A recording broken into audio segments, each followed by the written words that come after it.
ಸಾಕೇತ್ ವಸತಿಗೃಹ ಯಾರ್ದು ಯಾರಿಗೂ ಗೊತ್ತಿಲ್ಲ. ಪೂರ್ತಿ ಅಗೋಚರ. ಈ 6 ತಿಂಗಳ ಹಿಂದೆ ಒಂದು 4 ವರ್ಷದ ಹೆಣ್ಮಗು ಕಾಣೆಯಾಗಿದೆ ಅಂತ ಹೇಳಿ ಒಂದು ಅಮ್ಮ ಗೋಗರಿತಾ ಇತ್ತು. ಅನೌನ್ಸ್ ಮಾಡಕ್ ತಯಾರಿದ್ದಿಲ್ಲ ಇವರು. ನಾವು ಇಂಟರ್ಫೇರ್ ಆಗಿ ಜೋರಾಗಿ ಸೋಷಿಯಲ್ ಮೀಡಿಯಾದಲ್ಲಿ ಧ್ವನಿ ಎತ್ತಿದ್ಕೊಳ್ಳಿ ಇಮಿಡಿಯೇಟ್ ಆಗಿ 10 ನಿಮಿಷಕ್ಕೆ ತಂದು ಒಪ್ಪಿಸಿದ್ದಾರೆ.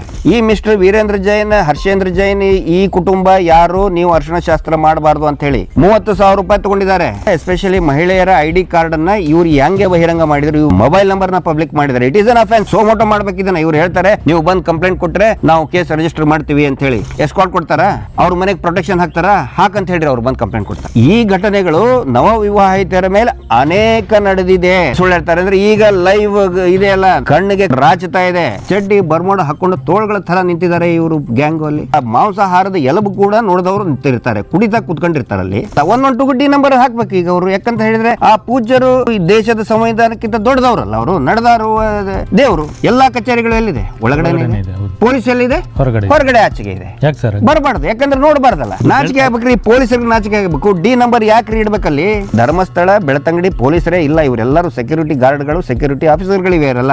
ಖಾಸಗಿ ಕಾಲೇಜಿನಲ್ಲಿ ಉಜಿರೆಯಲ್ಲಿ ಇರೋದು ಯಾರ್ದೆಲ್ಲ ಇವ್ರದೇ ಅಲ್ರಿ. ಬೇರೆ ಯಾರಿಗೂ ಒಂದು ಕಾಲೇಜು, ಒಂದು ಶಿಕ್ಷಣ, ಒಂದು ಸ್ಕೂಲ್ ಮಾಡಕ್ ಬಿಟ್ಟೇ ಇಲ್ಲ. ಮಹೇಶ್ ಶೆಟ್ಟರ್ನೇ ಗಡಿಪಾರು ಮಾಡ್ಬಿಟ್ರೆ, ಹೋರಾಟಗಾರ ಮೇಲೆ ಕೇಸ್ ಹಾಕ್ಬಿಟ್ರೆ ಬೇರೆಯವ್ರು ಹೆಂಗ್ ಪ್ರಶ್ನೆ ಮಾಡ್ತಾರೆ? ಬಿಸಿಲು ಒತ್ತ ಇಲ್ಲಿ ಬಾ ಆ ಪರಿಸ್ಥಿತಿ ಬಂದಿದೆ ಈಗ ಇವ್ರಿಗಿದು.